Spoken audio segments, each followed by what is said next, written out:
So, I was on Twitter. Unfortunately, I've been on there way too often. I'm about to delete my app tomorrow because y'all getting on my nerves. I'm just getting way too distracted. Too much nonsense going on Twitter. About to delete my app, but I digress. I was on Twitter. And this lady who's running for this office came up with the most brilliant response to the Ilhan Omar controversy that I have seen thus far. I mean, you know what? I'll just let her do what she does and play the tape. Representative Omar's concern is legitimate. It is wrong for the president to try to foment fear of an entire group of people based on their religion, in this case, Islam, because of the actions of a handful of people who claim to be of that religion. If a Christian or a Hindu does something that's bad, it doesn't mean that all Christians or Hindus are bad. If a Muslim does something bad, it doesn't mean that all Muslims are bad. To conclude otherwise is religious bigotry, and it must be condemned. Now, the point that Congresswoman Omar was making is that she and other Muslims around the country have felt under siege because of bigotry against all Muslims, based on the actions of a few who claim to be Muslim. This is not a difficult concept to grasp. I'm sure that President Trump understands this, which makes his statements even worse. He is fomenting bigotry towards all Muslims for selfish political purposes.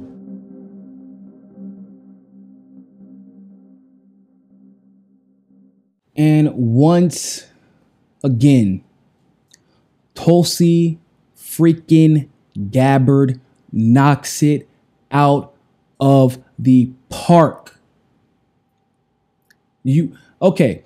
I want to address the comments too. I'm going to address your comments, but I need you all to understand the context behind this. Okay. See what Tulsi is going to tell you. Well, first of all, let me start saying this. There were a lot of people in my DMs, a lot of people in my mentions, many well-meaning, a lot not so well-meaning, asking, where's Tulsi's Ilhan Omar response at? Where's your Ilhan Omar response at? Oh, does she not care about Muslims and Muslim bigotry and blah, blah, blah, blah, blah, blah? You know, playing into the neoliberal smears. Not new at this point, right? We're all pretty much used to it. And I said, see, here's the deal. I don't have to guess what Tulsi is going to say because people forget. Tulsi has already defended Ilhan Omar multiple times. In fact, it was only Tulsi, Bernie, and Rashida Tlaib who defended Ilhan Omar without a caveat. And it was only Tulsi and Rashida Tlaib specifically who defended her out in the open initially. Like, once again, AOC shit the bed on that one. She left her friend hanging to dry. When all this stuff started, AOC left her friend hanging to dry. You know, I love her. I'm a fan. I like her, but she left her friend out to dry. Rashida Tlaib and Tulsi got it right. Interestingly enough, Tulsi, remember the foresight that I tell you all that it's one of my favorite qualities about her as a candidate and as a leader, as a presidential candidate, as a commander-in-chief. It's a foresight you need.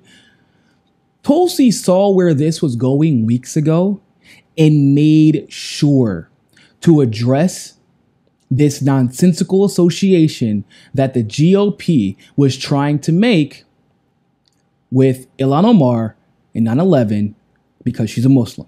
She already tweeted out about that 2 weeks ago, which is interesting because people were like, oh, she's going to say something. Well, that goes to my next point. Tulsi isn't a reactionary, and I don't know if you all have figured this out yet. She's not a politician. She doesn't placate people, and she doesn't entertain people. I mean, once again, if you haven't noticed. When there is a serious issue to be discussed, when there is a real controversy that hasn't really developed yet, like, so she was quick on the trigger with the Julian Assange, but that's because it was a situation that already developed, and she made her feelings about that situation perfectly clear time and time again in several interviews. Now, she made herself perfectly clear with Ilhan Omar as well, but Trump's new comments in that video was a new low. So with a controversy this big, like all the other controversies that she initially addresses, she doesn't get her PR team to tweet something out or to craft her some general, I like good things that are good and I hate bad things that are bad messages, like the rest of these Democrats, like Nancy Pelosi and Tom Perez, who couldn't even say her damn name or defend her, but in the same interview defended George freaking Bush.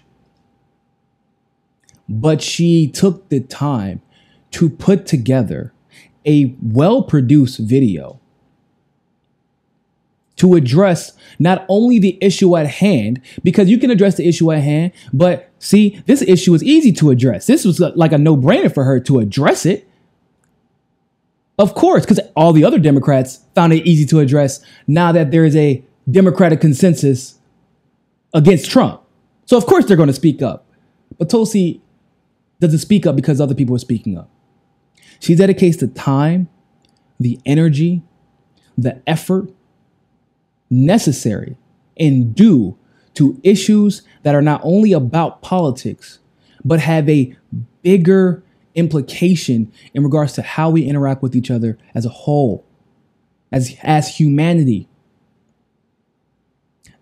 So she addresses the Ilhan Omar issue, and then she explains exactly what should be explained.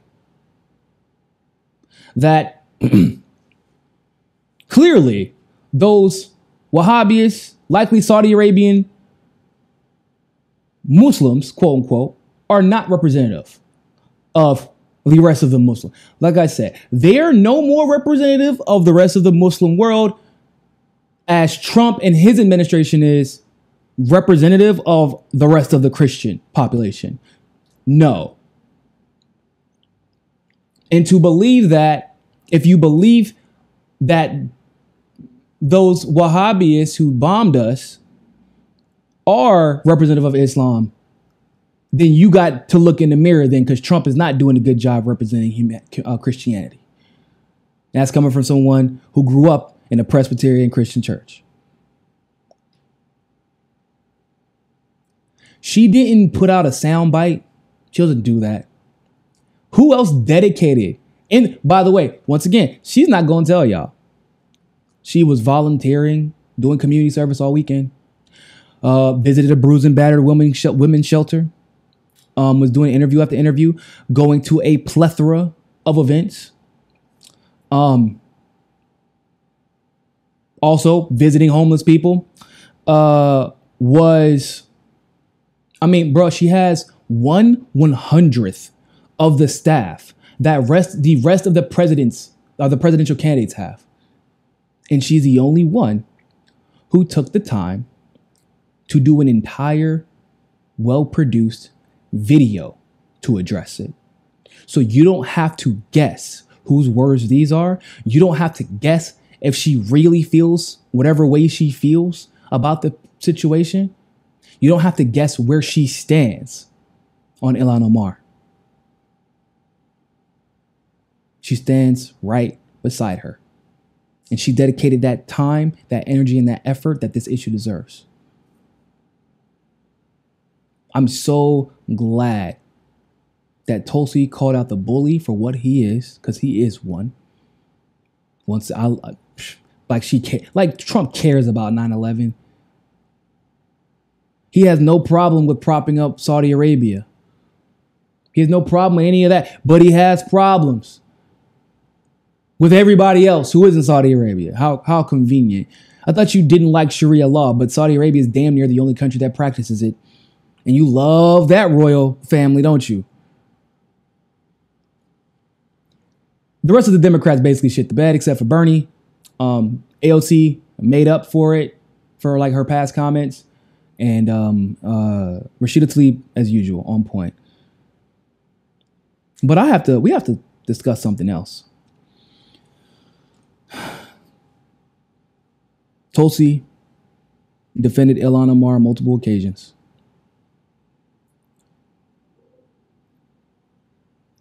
And a lot of people asked her to. Not that she wouldn't have, but a lot of people, and not only that, but they basically demanded that she did it. Like they demanded a lot of their other allies to defend Ilhan. And there's nothing wrong with that because she should have been defended. But do you know why this issue is so close to Tulsi herself, which is probably part of the reason, in all honesty, why she decided to dedicate an entire video to address it? It's because Tulsi has been dealing with religious bigotry herself. We all know that the attacks against Tulsi are Hindu-phobic, and I kind of understand now why she doesn't even like giving it attention anymore. She went to India because she's on the Foreign Affairs Committee. And she met with Modi as well as the opposition, because what she's supposed to do in the Foreign Affairs Committee. And the Democratic Party is pretending like somehow her visit to India is more unique than all of the other Democrats who've gone. It's more unique. Like the Indian woman, Kamala, who literally celebrated Modi regularly. Like, and recently, by the way, the actual Indian woman who has a stronger connection to India damn near than Tulsi does, never received any of the same attacks as Tulsi did just because she saw Modi. Because she is Hindu. Where are the cries from the Democratic Party and where are the cries from the people to demand that people stand with Tulsi against these xenophobic attacks, against these bigoted attacks from her own party? Like they were demanding that Tulsi defend Ilhan. Oh, Tulsi, to prove you're not Islamophobic, go defend Ilhan. Okay, so the opposite doesn't apply then, is what we're saying. So nobody has to prove that they're not Hindu-phobic by defending Tulsi or just defending her because it's the right thing to do, speaking up for her. Like that, it's not political. We know that these attacks are founded in bigotry. We know this, and they're politically motivated, like Trump's attacks on Ilhan and like the Democrats refusing to defend Ilhan and attacking her. Like the Republicans, it's bigoted and it's politically motivated. And we know that it's happening to Tulsi, and yet what politician has spoke out for Tulsi the way Tulsi seems to always be required? This is double standard that requires Tulsi to defend everyone else when no one will come into her defense.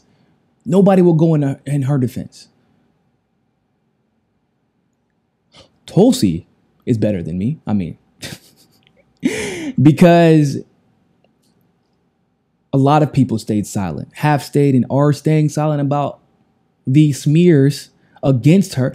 Progressives beat people. It's not like random, like progressives are staying silent on bigoted attacks against Tulsi that they know aren't true and they're not speaking up. But Tulsi is constantly demanded to speak up for others. But this is about unity. So the next time, by the way, perfect response, Tulsi, as expected. It's nice to have a candidate where you literally don't have to guess what they're going to say, how they're going to say it, when they're going to say it. Because when somebody is as ideologically consistent as Tulsi has been, why, the moment I saw that Ilhan's words were taken completely out of context, I said, oh, wow, Tulsi's response to this is going to be brilliant. Why? Because she had a brilliant response to the Assange issue. Because she has brilliant responses on Israel-Palestine conflict. Because she has brilliant responses on election reform. She has brilliant responses on Russiagate. She has brilliant responses on everything during this election. And her legislation backs it up on top of the brilliant responses. I don't have to guess. That's the difference. We know where Tulsi stood and stands on Ilhan because she's already addressed it multiple times. If you are choosing to ignore this, That's because you're choosing to ignore it. That's your choice. We don't have to guess. That's the thing that people love about Tulsi. We don't have to guess.